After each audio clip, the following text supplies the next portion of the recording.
말씀의 표제어가 이렇게 되어 있습니다. 다윗의 시가용 베냐민인 구시의 말에 따라 여호와께 드린 노래. 이 시가용이라고 하는 그러한 의미는 열정이라고 하는 그러한 의미입니다. 열정적으로 드린 그 노래가 바로 이 시편 7편의 그러한 말씀입니다. 근데 이게 상황이 명확하진 않지만 이 뒤의 내용을 보게 되면 여기 보게 되면 누가 나오고 있냐면 베냐민의 구시라고 하는 그러한 사람이 말한 것에 대하여서 다윗이 반응한 노래가 바로 이 시편이라고 이야기합니다. 아니 도대체 베냐민 구시가 무엇이라고 이야기하였기에 이런 시편을 지었을까라고 생각을 할 수, 의문이 드는데요. 이 시편 7편의 내용들을 우리가 잘 보게 되면 이게 재판정에서 일어나고 있다는 것을 알 수 있습니다. 이 다윗이 억울한 일을 당하여서 재판정 앞에서 자신의 어떠한 억울함을 나타낼 때 우리도 그렇지 않습니까? 뭐 평소에는 그렇지만 이 누군가에게 억울하고 또한 모함을 당하거나 나는 전혀 그런 것이 없는데 오해하고 그러한 것들을 제 이야기할 때 이걸 어떻게 증명할까요? 정말 이것을 어떻게 증명할까요? 만나서 이야기해도 답이 없습니다. 정말 가슴을 내어 보여줄 수도 없고요. 뭐 가슴을 내어 보여준다고 해서 진짜 우리의 마음이 보여지는 것도 아니잖아요. 말을 가지고 이걸 설명할 수 있는 것도 아닙니다. 오히려 말을 하면 할수록 어떻습니까? 더 힘듭니다. 더 늪으로 빠져들어가고요. 더 오해를 하게 되어집니다. 다윗이 그런 것이죠. 아마 이 시편의 그러한 상황들을 추정하는 것은 다윗이 사울에게 미움을 받았을 때에 그리고 다윗이 이 베냐민 사울이 베냐민 집하고 다윗이 유다 집하다 보니까 사울도 다윗을 미워했던 이유가 유다라고 하는 그러한 집안에 다윗이 있었고 자신은 베냐민 집파라고 하는 작은 집파에 있다 보니까 이 사울이 이 자신의 자리에 그러한 어떠한 위협을 그러한 느꼈던 겁니다. 그러니까 자신의 장군이자 나중에 사이가 되었던 베냐민을 향하여서 견제하는 것이 있었죠. 그런데 이 베냐민 사람 아마 구시도 그러했을 거라고 생각을 하는 겁니다. 이 다윗에 대하여서 끊임없이 모함을 하고 참소를 하고 사울 앞에서 이러한 것들이 잘못입니다. 이러한 것들이 잘못입니다. 어떻게 이것을 해결해야 될까요? 아무리 해도 방법이 없는 겁니다. 다윗이 아무리 설명해도 방법이 없는 겁니다. 누구에게 그러니까 이 문제를 가져갈까요? 하나님께 가져가고 있죠.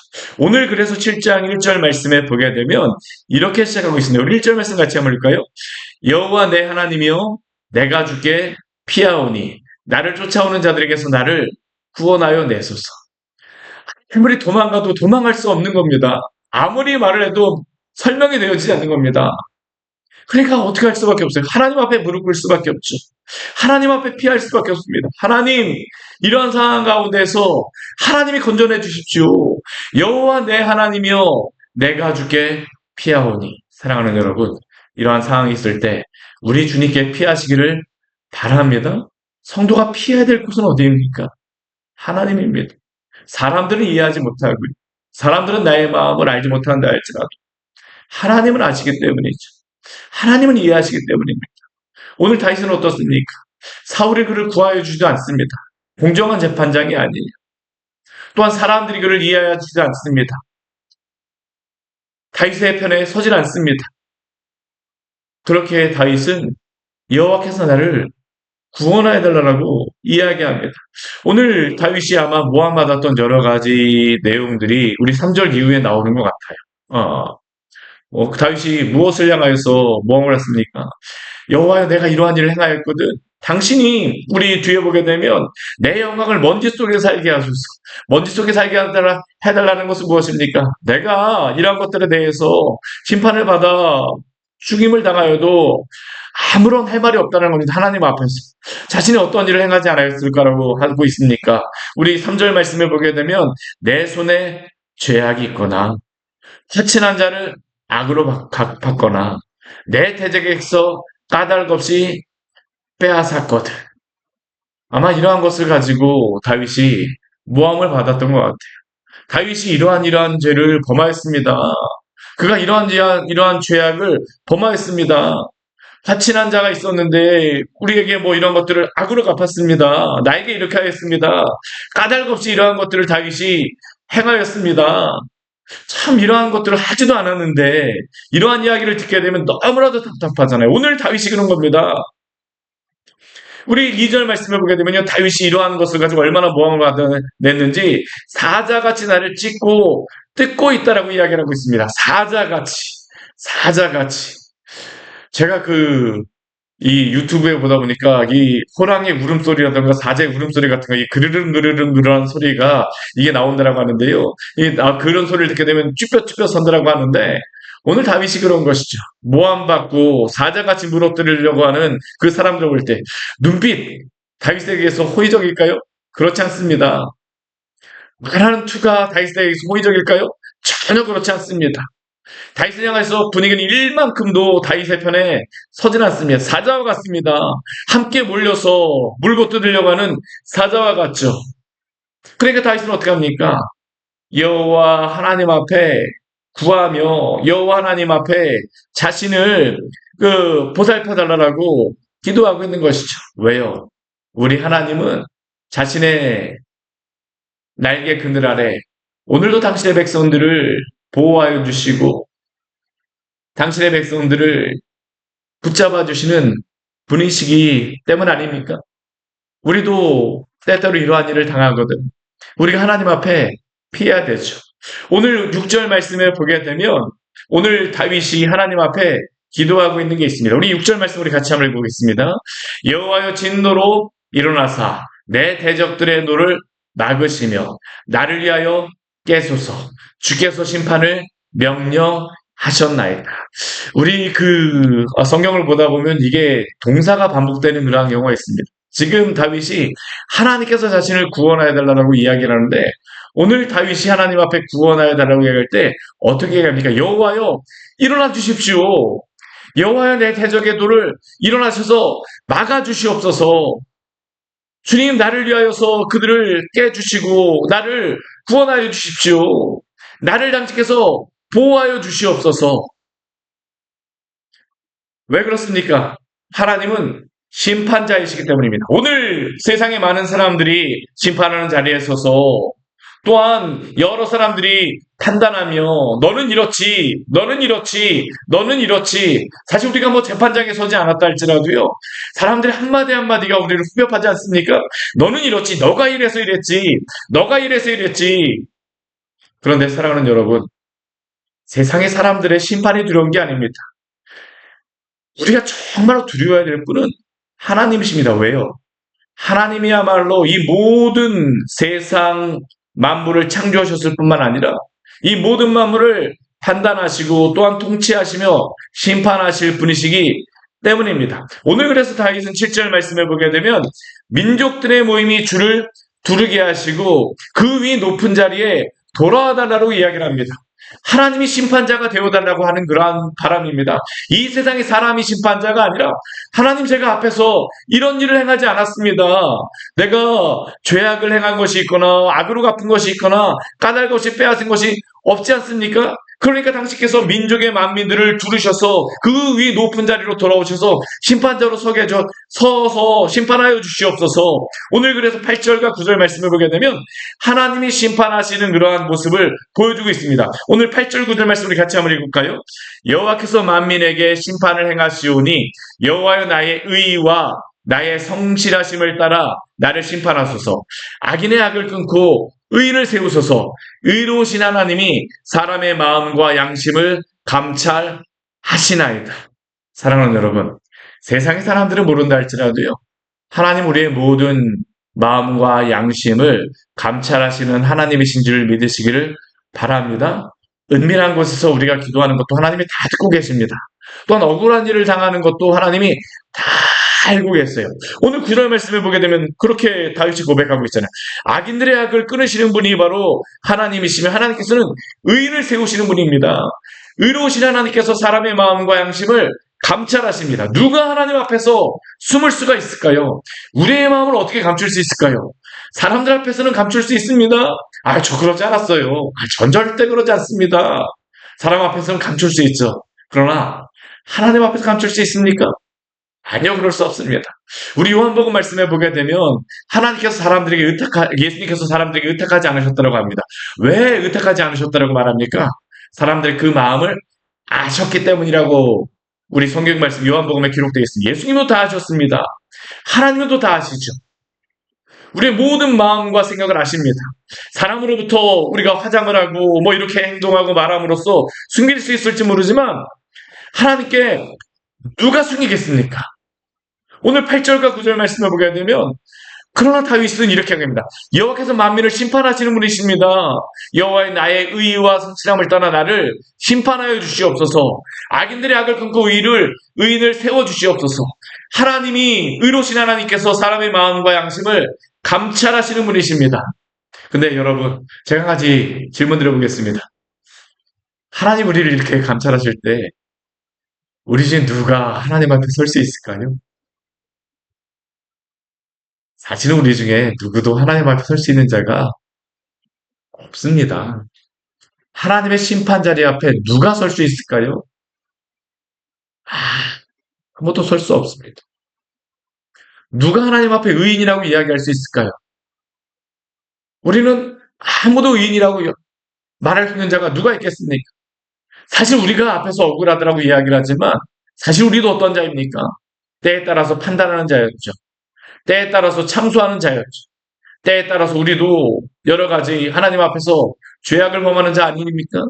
아무리 우리가 앞에 다윗이 말했던 것 같이 제가 죄악을 이러한 일 죄악을 행하거나 빼앗거나 무슨 일을 하거나 이러한 일을 행하지 않았다 할지라도 우리의 마음 깊은 곳에 들어가 보게 되면 누가 마음을 감찰하시는 누가 양심을 감찰하시는 하나님 앞에서 누가 설 수 있을까요? 사실 오늘 8절과 9절 말씀은 우리에게 해당되는 말씀이 아닙니다. 우리는 하나님 앞에 의로운 자로 설 수 없어요. 그러면 우리가 어떻게 하나님 앞에 설 수 있습니까? 죄 없으신 우리 주 예수 그리스도 안에서 우리가 하나님 앞에 설 수 있음을 기억하시기를 바랍니다. 오늘 사실 여기에 나와 있는 의인은 사람을 이야기하는 게 아닙니다. 다윗은 어떠한 사람입니까? 우리 그 여러 말씀해 보게 되면 다윗도 선지자라고 이야기합니다. 사실 오늘 이 말씀은 예수 그리스도가 이 땅 가운데서 당하셨던 억울한 일을 그가 보고 있는 것이죠. 예수님 어떤 분이셨습니까? 죄 없는 자로 이 땅에 오셨습니다. 또한 우리가 여러 복음서에 보는 것과 같이 그분은 죄인들의 친구셨고 또한 억울한 자들의 그러한 억울함을 풀어주셨고 또한 여러 병자들을 고치셨습니다. 눈을 못 보는 자들의 눈을 보게 하셨고 또한 듣지 못하는 자들의 귀를 듣게 하셨고 또한 앉은 뱅이들을 일어나게 하셨고 또한 중풍병자들을 걷게 하셨습니다. 그런데 예수님이 어떻게 하십니까? 모함을 당하시죠. 유대인들은 그러한 예수님의 그러한 예수님 행적을 보면서 바알세불의 힘을 짚었다라고 이야기합니다. 귀신 들려서 그러한 일을 행한다라고 하죠. 예수님이 아무리 자신의 그러한 의로움을 나타내셔도요, 믿진 않습니다. 죄 없으신 분께서 자신을 나타내심에도 불구하고 믿진 않습니다. 심지어 그는 사람들의 재판정 앞에 서십니다. 빌라도의 재판정 앞에서 자신의 의로움을 드러내셨어도 사람들은 무엇이라고 합니까? 그를 십자가에 못 박으라. 그리고 이 세상의 재판장들은 예수님을 십자가형을 내리고 나서 하나님께 저주받은 자로 만들려고 하죠. 왜 예수님 십자가에 못 박히십니까? 바로 하나님께 저주받은 자로 죽으시기 위함입니다. 왜 하나님의 저주받은 자로 죽으셔야만 합니까? 바로 하나님의 저주로 인하여 죽을 수밖에 없는 우리의 죄를 담당하시기 위하여서죠. 그리고 우리는 죄 없으신 자로 죽으신 예수 그리스도 안에서 우리의 죄를 담당하신 예수 그리스도 안에서 우리는 의로운 자로 하나님 앞에 설 수 있게 된 줄 믿으시기를 바랍니다. 이것이 바로 우리가 하나님 앞에 설 수 있는 유일한 이유죠. 우리는 하나님 앞에서 의인이 아니고 우리는 죄인이요 우리는 악인이지만 우리의 마음과 양심을 감찰하시는 하나님께서 우리의 죄를 보시는 것이 아니라 예수 그리스도의 그 의로우심을 보심으로 말미암아 우리를 구원하여 주셨습니다. 오늘 다윗은 바로 그것을 이야기하고 있는 것입니다. 사실 이 세상에 재판장 앞에서 서는 것이 두렵기도 합니다. 그러나 그것은 우리가 알 수 있는 것은 무엇입니까? 우리의 영혼까지 죽이지 못합니다. 그러나 우리가 정말로 그래서 두려워야 될 것은 무엇일까요? 하나님의 재판자를 두려워야 되는 것이죠. 오늘 이러한 하나님 앞에서 자신을 중보자 예수 그리스도를 통하여 하나님 앞에 서게 하실 하나님의 그 놀라우신 그러한 섭리를 또한 계획을 바라보며 그것을 소망하는 다윗이 무엇을 고백하게 됩니까? 오늘 10절 말씀을 보게 되면 다윗이 이렇게 고백합니다. 우리 10절 말씀 같이 한번 해볼까요? 나의 방패는 마음이 정직한 자를 구원하시는 하나님께 있도다. 자신의 정직함이 아닙니다. 예수 그리스도를 의지하였어. 구원하시는 하나님. 하나님은 어떠한 분이십니까? 오늘 11절 말씀을 보게 되면 하나님은 의로우신 재판장이라고 말씀하십니다. 의롭다라고 하는 의미는 무엇입니까? 매일 분노하시는 하나님이십니다. 이 매일 분노하시는 하나님 앞에서 누가 설 수 있습니까? 우리는 의롭다라고 이야기할 때 인간의 의로서 이야기합니다. 나는 이 정도 했으니까 괜찮아. 그 상대적인 의를 가지고 우리는 무엇을 합니까? 다른 사람들의 죄에 대해서 판단하죠. 심판하죠. 너는 이렇게 못하고 너는 저렇게 못하고 너는 이렇게 못하고. 근데 그 의로우신 하나님 앞에 그 절대적인 의 앞에 누가 설 수 있겠습니까? 우리의 그런 상대적인 의로서는 누구도 설 수 없어요. 그러니까 하나님은 매일 분노하시는 하나님이십니다. 우리의 죄를 향해서 하나님에 대한 넘어가지 않으세요. 근데 하나님께서는 오늘 12절 말씀을 보게 되면요. 이렇게 말씀하시죠. 우리 12절 말씀 같이 한번 볼까요? 사람이 회개하지 아니하면 그가 그의 칼을 가시며 그의 활을 이미 당기어 예비하셨도다. 사람이 회개하지 아니하면 사실 회개라고 하는 것이 우리의 죄를 용서하는 것이 아닙니다. 사실은 우리가 회개할 수 있는 것조차도 무엇입니까? 하나님의 은혜입니다. 우리의 죄를 회개하며 우리에게 회개의 은혜를 주시는 주님께서는 우리의 죄를 보시는 것이 아니라 예수 그리스도의 의를 보시는 거예요. 만약 회개하지 않으면 어떻게 됩니까? 하나님의 그 심판이 있음을 오늘 이야기하고 있죠. 오늘 12절, 13절 이후의 말씀에서는 단순히 자신을 공격하는 사람들에게만 이야기하는 게 아닙니다. 자신을 악하게 하는 사람들에게만 이야기하는 것이 아니에요. 인간 본연의 존재가, 인간이라고 하는 존재가 회개하지 않고 주 앞에 서지 않게 되면 그 은혜를 의지하지 않는다라고 하게 되면 이렇게 될 수밖에 없다는 겁니다. 하나님은 어떠한 분이십니까? 의로우신 재판장으로서 심판하시는 분이시라는 것을 다윗은 분명히 선포하고 있죠. 왜 그렇습니까? 하나님이 무조건 심판하시는 게 아닙니다. 오늘 14절 말씀에 보게 되면 인간이 어떠한 존재인가를 이렇게 이야기해요. 우리 14절 말씀, 우리 15절 말씀 같이 한번 볼까요? 악인이 죄악을 낳으며 재앙을 베어 거짓을 낳았도다. 그가 웅덩이를 파 만들며 제가 만든 함정에 빠졌도다. 하나님이 그냥 심판하시는 게 아닙니다. 인간은 어떠한 사람입니까? 칼빈은 인간을 보고서 무엇이라고 이야기하냐면요. 죄악의 공장이라고 이야기합니다. 우리가 하루하루 살아간다라고 이야기를 하지만 사실 하루하루 살아가는 것이 또 무엇일까요? 하루하루 죄악을 만드는 모습이죠. 악인이 죄악을 낳으며 재앙을 베어 거짓을 낳았도다. 자신이 범한 그 죄에 대해서 하나님 의로우신 하나님께서는 심판하실 수밖에 없습니다. 그러나 우리가 그럼에도 불구하고 우리가 소망을 가질 수 있는 이유가 무엇입니까? 심판하시는 그 하나님께서 또한 사랑의 하나님이시기 때문이십니다. 심판하시는 그 손으로 하나님께서 또한 구원의 은혜를 베풀어 주셨습니다. 우리 17절 말씀을 보게 되면 이렇게 말씀하겠습니다. 내가 여호와께 그의 일을 따라 감사하며 지존하신 여호와의 이름을 찬양하리로다. 아멘. 우리의 의가 아닌 우리 주 예수 그리스도의 의로 말미암아 우리를 판단하시기에 그를 믿는 자에게는 하나님의 그 심판이 있지 않음을 기억하십시오. 오늘도 그렇게 누구에게 피해야 되겠습니까? 하나님께 피하시길 바랍니다. 때는 우리가 이 세상 가운데서 억울한 일을 당하고 또한 여러 가지 모함을 당할 때가 있습니다. 그러나 그 억울한 일을 당하고 모함을 당할 때 우리가 기억해야 될 분은 바로 하나님이 의로운 재판장으로 서 계시다는 겁니다. 우리가 하나님 앞에 서 있을 때에 사실 이 세상 사람들이 우리를 판단하는 것이 중요한 게 아닙니다. 하나님 앞에서 우리가 어떻게 판단받느냐라는 것이 성경은 우리에게 정말로 중요하다는 것을 오늘도 이야기하죠. 다윗은 오늘도 그것을 이야기하고 있습니다. 우리가 정말로 하나님 앞에서 오늘도 정직하게 살아가시고 또한 하나님 앞에서 예수 그리스도를 통하여 우리를 받아주는 그 은혜와 사랑을 의지함으로 오늘도 주님 앞에서 세상을 두려워하는 것이 아니라 하나님을 의지함으로 하나님의 그 은혜를 의지함으로 살아가실 우리 귀한 성도들 되시기를 축원합니다. 같이 기도하도록 하겠습니다. 하나님 아버지 오늘 말씀을 통하여서 우리에게 귀한 은혜를 주니 감사를 드립니다. 세상에 많은 사람들이 우리를 판단할 때 우리는 세상의 사람들의 손가락질이 너무나도 두렵습니다. 이 사람이 나를 어떻게 생각할까? 저 사람이 어떻게 생각할까? 이 사람이 어떻게 나를 판단할까? 저 사람이 나를 어떻게 판단할까? 그러나 다윗은 세상의 사람들의 판단이 두려운 것이 아니라 정말 하나님이 우리를 어떻게 생각하실지 우리에게 기억할 것을 말씀하고 있습니다.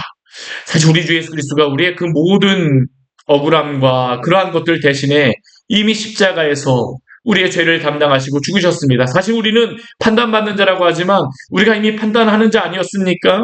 우리가 죄인으로서 하나님 앞에 서게 되어질 때 우리는 설 수 없는 자이지만 그러나 그리스도 안에서 그리스도가 우리의 죄악을 담당하심으로 억울한 일을 당하시고 그 모든 질고 가운데에서 또한 우리의 모든 것을 아시는 주님께서 우리를 받아주심을 기억하게 하여 주시고 주님을 의지함으로 우리가 하나님 아버지 그 모든 일들을 이겨낼 수 있는 귀한 믿음의 성도들 될 수 있도록 주여 도우시고 인도하여 주시옵소서.